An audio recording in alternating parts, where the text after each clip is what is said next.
Shalom and welcome everyone to this latest edition of the ICEJ webinar series. I'm David Parsons, one of the vice presidents here at the International Christian Embassy in Jerusalem, and our senior spokesman coming to you from our Jerusalem headquarters. We thank everyone who's joining us. Of course, we're now on day 48 of the Israel's war with Hamas, ignited by Hamas on the horrible October 7th terror attacks along the Gaza border. And today we're going to be talking about Israel's multi-front war. It's just not the war in Gaza. There's lots of IDF operations in Judea, Samaria, and the West Bank, and also a shooting war along the northern border with Hezbollah in Lebanon. And our guest today is IDF Brigadier General in the Reserves, Amir Avivi. Good to have you, Amir. Thank you. Good to be here. Amir had 30-some years in the IDF, serving in a number of positions, including, I think, Deputy Commander of the Gaza Division. He was in the Southern Command. He was in the Chief of Staff's office. He's been head of combat troops, armored troops, also Deputy Comptroller of the IDF. He's seen the Israeli military from many angles, long experience, and since he's ended his regular duty with them, he founded and is president the last 3 or 4 years of the Israel Defense and Security Forum, which is becoming a leading voice in shaping the debate over Israel's security needs.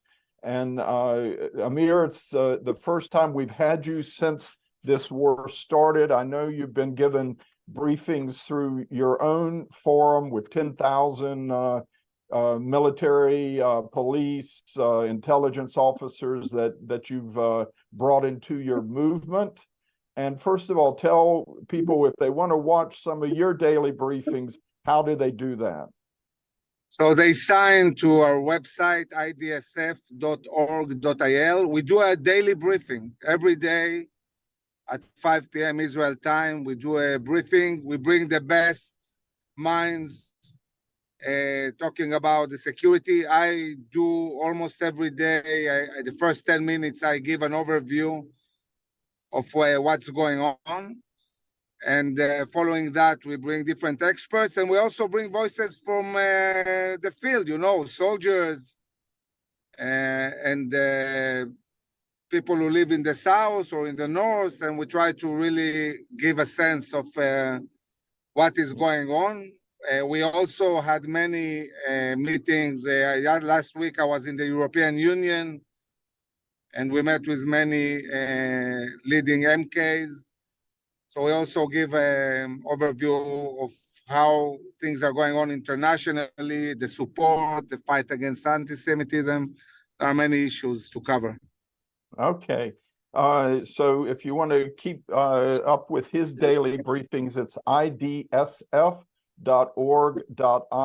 We'll give that at the end of the program too, but I just want to make sure people, if you're interested in that, you can keep up with his assessments every day. Amir, you're dashing between one TV interview and another. We're glad to have you the time we do. But what was your assessment of the security situation on October 6th? Was Hamas just interested in governing Gaza? Was it looking for a conflict? What did you think in those days? So 2 years ago, all the leading generals of my organization, IDSF, met in my house. We decided to do a meeting because we understood that the whole reality has changed. We lost Amir. We're going to have to wait a few minutes. Here he comes back. Yes.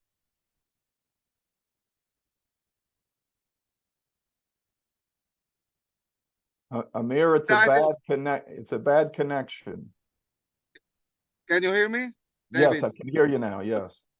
Yeah. So I brought all the generals of my organization 2 years ago to my house. We met because we understood that there is a huge change in the reality of Israel. And we decided to write a very, very in-depth paper, 300 pages of a national security assessment. And this national security assessment was presented to Netanyahu, to the head of the Mossad, to the leadership of the army, to the National Security Council. In this assessment, we said there is going to be a war in the next year or two. We said that there is no, the Hamas are not threatened by us. They are willing to fight. Iran has reached a peak in its buildup of force, and they are ready to fight us. And we have only two options: or a 6-day war scenario, or a Yom Kippur war scenario. And Israel needs to choose. Are we going to be proactive and attack first? Or are we going to be attacked? And we said crystal clear, the attack will be a surprise attack. We won't know that before. We knew that we lacked the intelligence. We saw that 2.5 years ago in the attack against Jerusalem that started the operation in Gaza. There was no prior intelligence, and they shot our capital. And we said to the politicians, you have to stop everything you are doing. You have to unite. You have to change completely the priority of the state of Israel and invest in the army. We need to prepare the army for war.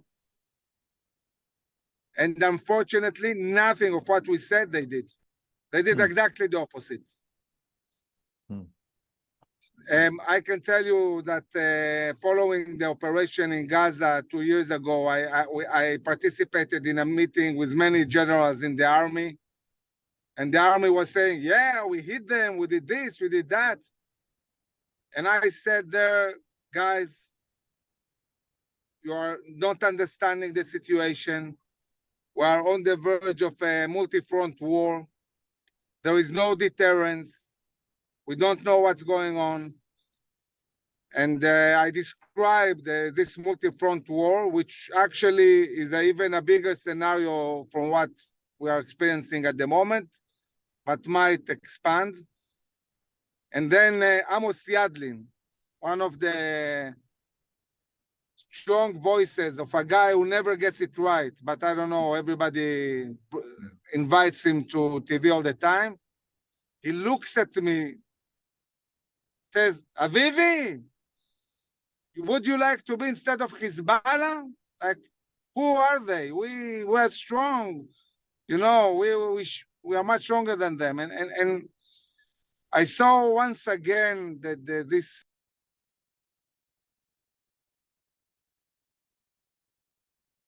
You're muted. don't understand reality. I saw again this phenomena of people of arrogance, you know, people who are arrogant and self-confidence and not really understanding reality. Overconfidence.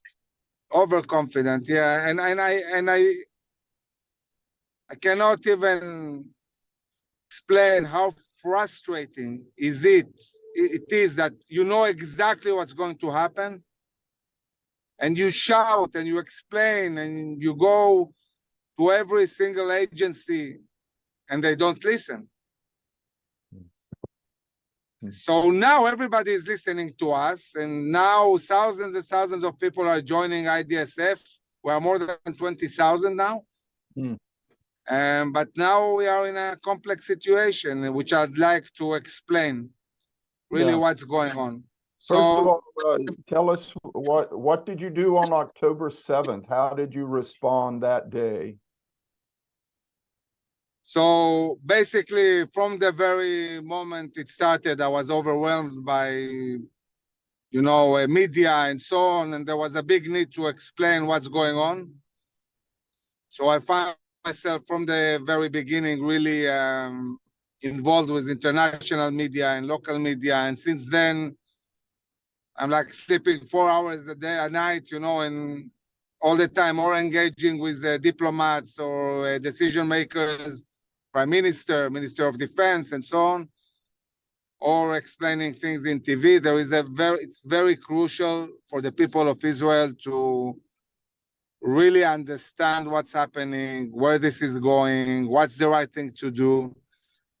So I get really thousands of messages from people saying, thank you for explaining and giving us, making sense of things. People are willing to hear difficult things, but they want the logic. They want to understand really what's going on so they can understand and not be in chaos, not in they want some confidence that are understanding where all this is going, really. Yeah. Do you accept that Hezbollah and Iran didn't know about the surprise attack, that Hamas jumped the gun, and that Iran and Hezbollah are reluctant to really go full bore because they weren't prepared for it? No. This is Iran. Iran is behind this, and the thing that happened is Iran basically launched Hamas to attack, to disrupt the buildup of the alliance that started to being built up with America, Israel, and the Sunni world. I'm talking about the Saudi deal, which is not just about Saudi, it's about building an alliance that extends from Indonesia, Malaysia, Pakistan, Oman, a big alliance to confront the Russian-Iran as a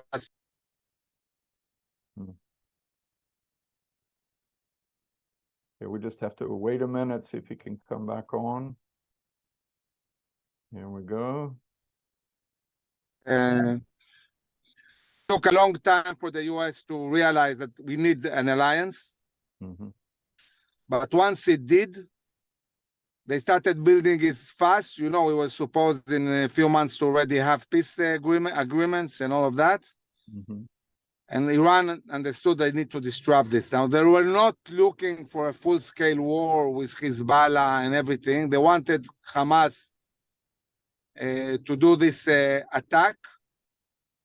And they really believed that Hamas can launch such an attack, and the reaction of Israel will be, you know, will attack with the Air Force, maybe a local ground incursion. They didn't think that the result of this attack will be the people of Israel uniting and the government of Israel deciding to completely destroy Hamas. It's not something they thought about. They didn't think America will come with warships. So now it's a different situation. It's not what they thought at the beginning. They wanted to keep Hezbollah intact. They wanted to launch Hamas on an attack. But now Israel decided to destroy Hamas. And for doing this, we need to really basically conquer the whole Gaza Strip. And now it's a new situation, and we have to evaluate it according to what's happening now, not according to what was the thinking prior to the 7th of October. Okay. So what is the IDF strategy in responding to this, and do you agree with it? How are they doing in Gaza especially? So the strategy from the very beginning is to be on the defense in the north, in Judea and Samaria, inside Israel, in the south, in Eilat, and be on the offensive in Gaza. Because conquering Gaza is a huge effort, and the IDF wants to really concentrate on that. So this is why the IDF decided to overall be on the defense on all other fronts, and is on the offensive in Gaza. Will Hezbollah and Iran play this scenario all the way? We'll see. We don't know. There are many restrictions on Hezbollah. They have a lot of pressure inside Lebanon not to go to war. There are American ships. We are fully ready. Iran maybe needs them to defend themselves. But having said that, they have to decide either willing to let Hamas be destroyed, and also they're thinking, what is Israel going to do next? And if they get to the conclusion that what happens next is that Israel will destroy Hamas and then take the whole army north and destroy them, if they think war is imminent, they might say, we don't want to do it the Israeli way. Let's attack now. Maybe in a week, 2, 3. Now, they're not doing that now because they think Hamas will survive. And they are saying to Hamas very clearly, if you guys can finish this while you stand on your feet, even if it's only in Khan Yunis and Rafah, then we, Hezbollah, are not going to war. But when Hezbollah will see the IDF starting to conquer the south of Gaza, then that will be their moment of decision where this is going. They are in or not.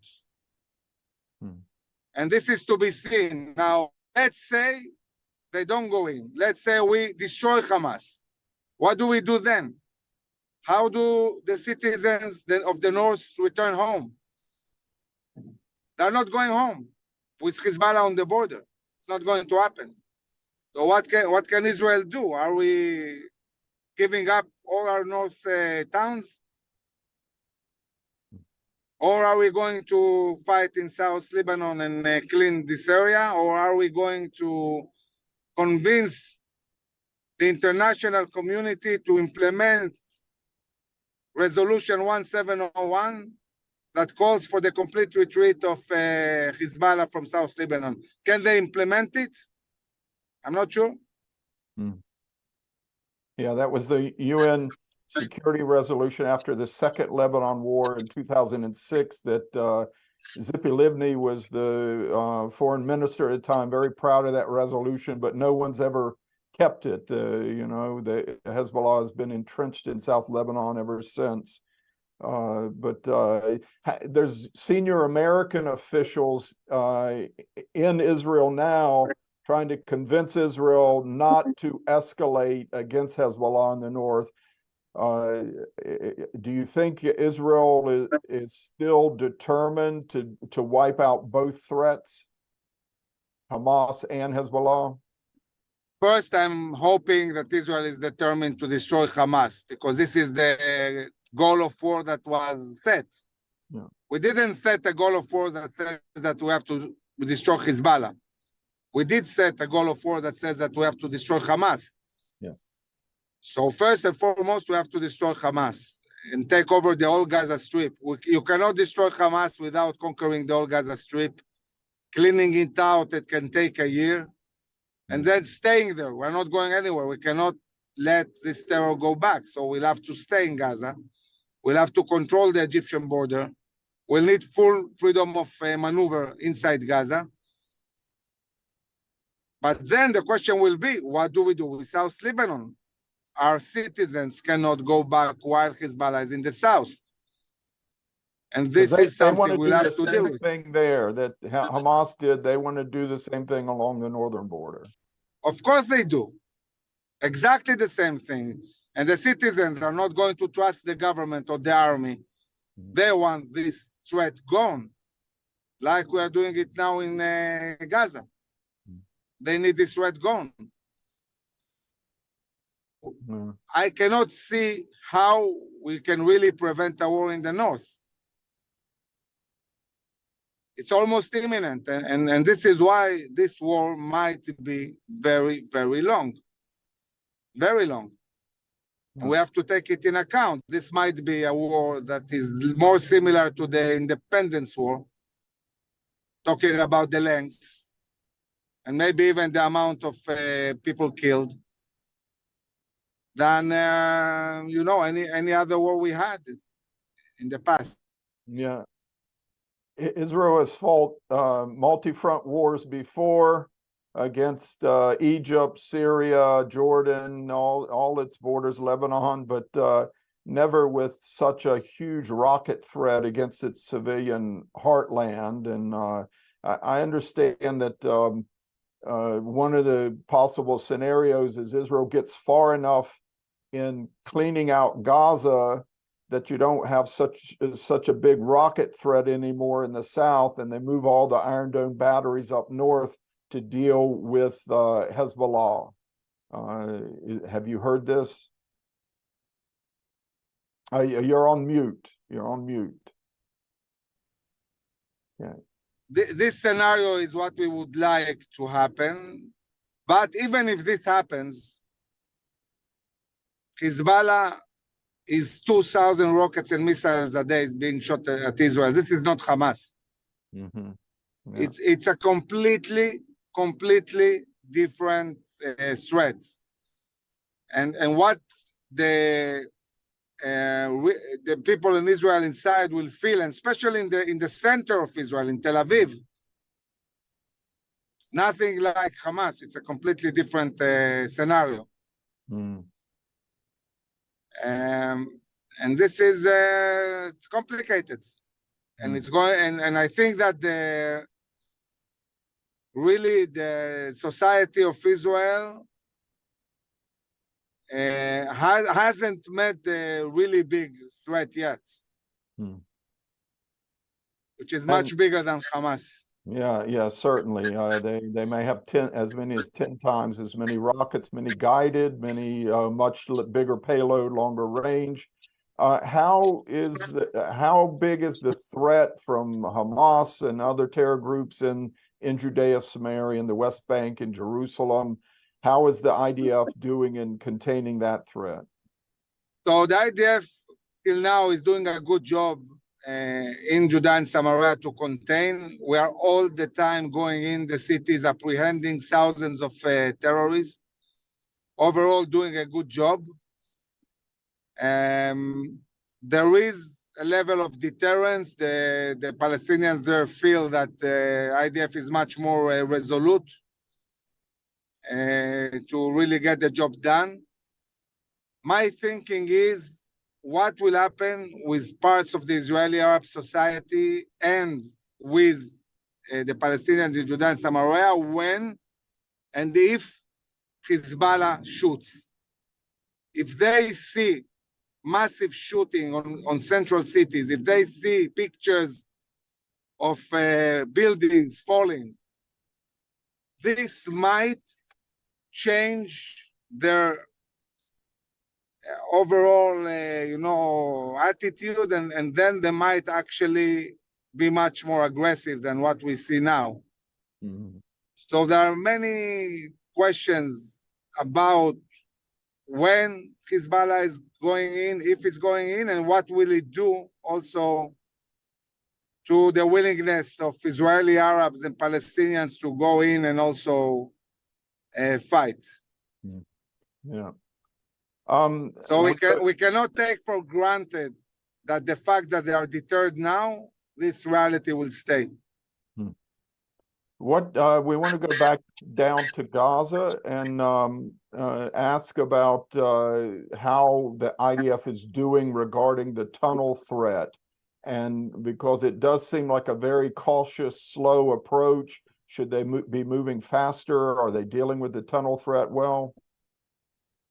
So I think the IDF is dealing very well with the tunnel threat. Since 2014, we developed a huge range of capabilities to deal with this. And what the tunnels are affecting is the pace of the maneuver, because when you have so many tunnels and so many terrorists inside the tunnels, you cannot move fast. You have to take over a certain area, then deal with the underground threats, which takes time, and only then move forward. So even if you can basically move much faster above ground, you need to take in account what's going on underground. And this is why this is taking time. This is why it's done piece by piece. Everywhere the IDF goes, they decisively win against Hamas, but it takes time. It's taken 4 weeks or so of ground operation to take about half of northern Gaza. Is it going to take another month or so to finish that part? And what happens next there? So, now we have a new issue, which is the hostages. Yeah, this is bring this up, yes. And the ceasefires. And now, I don't know. I mean, depends how many days ceasefire, depends how Hamas is going to use this ceasefire to get ready, more ready. This is going to make it very difficult for the IDF. Yeah. For the soldiers, these ceasefires are devastating. It's terrible. Yeah. So I think that once they started with this dynamic of the ceasefires, it's very, very hard to know where all this is going. We'll have to see. Especially with IDF forces in fixed positions now, and they're subject to ambush, guerrilla tactics, and Yeah, exactly. I know the overall hostage deal, I know there were some opposed to it, but once they heard the more of the details, like Bezalel Smotrich signed on to it.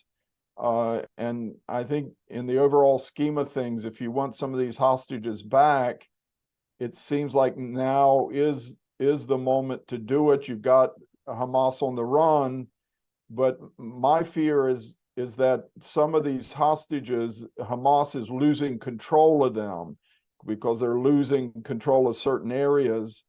And if you want to deal with just Hamas to get them back, you got to try and get some now.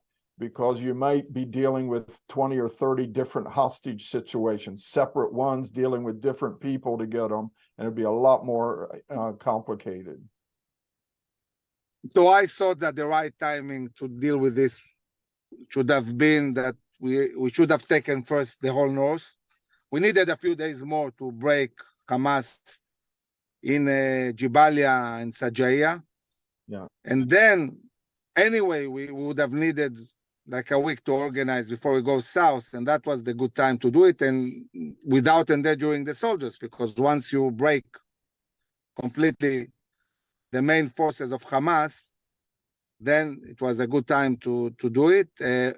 Doing it just before the last attack on Jabalia, this is not a good timing, at least for the army. These are very dense neighborhoods right in the heart of Gaza City. Yeah. So this is problematic. How do you expect this whole hostage deal to play out? Of course, Hamas is going to try and manipulate it to move their terrorists around and move the hostages around. This is very complicated. Hamas is going to do everything to buy time. Yeah. They want to achieve a moment where the whole momentum of ground incursion is going to be lost. They are looking for breaking the international support. All they want to do is survive. They want to make sure that they, this will end up being another round. No matter how many we killed, all they want to do is survive. And this is devastating for us. This is something that the government needs to make sure we don't go to this kind of dynamics. Yeah. And we are headed there now. It's very dangerous. It's like the Arafat and the PLO. If they ever escaped to survive, they would always declare victory.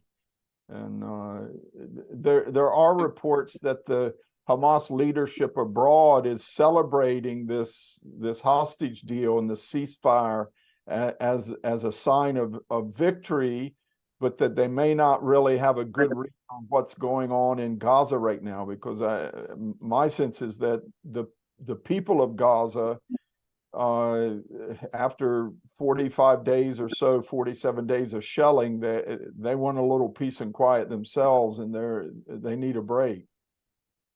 Well, yeah, I mean, Hamas believes they will survive, and we have to make sure they won't.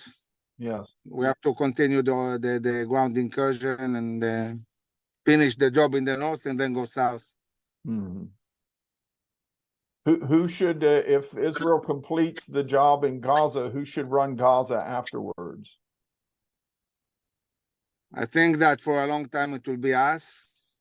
And then we have to be clear who cannot run Gaza. Not Hamas, not Palestinian Islamic Jihad, and also not the Palestinian Authority. So basically, it will need to be a local leadership, some kind of bureaucratic, groups in the municipalities. I don't see any other option, just based on the local families that will run it. Any other terror organization, it's not an option. Yeah, it's already been proven many times. UN peacekeeping troops on Israel's borders, they don't have the motivation to risk their lives to defend Jews. It has to be the Israeli army that defends this country. Yeah, well, we're saying this clearly from a military point of view. We have to stay in Gaza. There is no way we can prevent terror without being there. Mm-hmm. And does Israel need to establish at least a security zone along the perimeter of Gaza, a mile or so deep, especially down at the Philadelphia corridor on the south, the border Rafah with Sinai, with Egypt? So we must stay on the Egyptian border. It cannot be just the border. It needs to be a whole area we control, the Rafah city. And we must have full freedom of operation everywhere in the Gaza Strip, every day, everywhere, mm-hmm. and indefinitely. And do you think Israel needs to reestablish the security zone in South Lebanon up to at least the Litani River, as is stated in UN Security Council Resolution 1701? If we go in and we have to conquer South Lebanon, probably yes. And we might need to do that. Yeah. Um, These So- are tough lessons the world needs to know. Every time Israel, they talk about occupation, occupier, whatever, but every time Israel cedes territory, it only becomes a bastion to attack Israel from there, whether it's South Lebanon or Gaza. It just turns into a launching pad for more rockets and terror on Israel. yeah, exactly. Yeah. Okay. We are now reversing all the bad decisions that were made in the last 30 years with Yeah. a huge price, huge. Yeah. And if you withdrew from major parts of Judea, Samaria, the West Bank, you'd have the same problem there. Of course, I mean, look, if we would have done in Judea and Samaria what we did in Gaza, Israel would basically cease to exist. Yeah. This is we cannot exist in a 9 miles shore with the mountains of Judea and Samaria above us, controlled by terrorists. It's not viable. Yeah. Yeah. There's already tunnels being dug in Nablus and Jenin, and they're trying to make rockets there. So Yeah. The IDF needs to be there in the vicinity to deal with it. Look, we thank you for your time. I know you've got another TV interview to run too, but thank you, IDF Brigadier General Amir Avivi of the Israel Defense and Security Forum. Again, if you want to follow his daily briefings, you go to idsf.org.il, idsf.org.il. Their website, you sign up for the briefings there, and he's doing webinars, giving a briefing and also interviewing other experts, military intelligence and others. But we really appreciate opening our eyes further on what's happening, what should be happening, and just appreciate your time, and all the best in your efforts, Amir. Thank you very much. Thank you. I appreciate it. Okay. Bye-bye. Thank you. Shalom.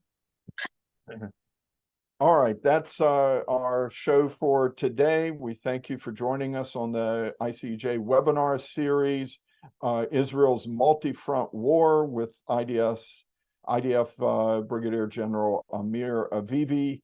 Remind you that yesterday we also had a webinar with Gil Hoffman, the Executive Director of Honest Reporting, on the media battle over Israel. Lots of interesting things in there. You can find that webinar and this one. They're going to be posted on the ICEJ's official YouTube channel and on our official Facebook page. You can share it with friends. Make sure you tell everyone to go and watch it there. There's a lot of good information, a lot of good assessments, insights from General Avivi today.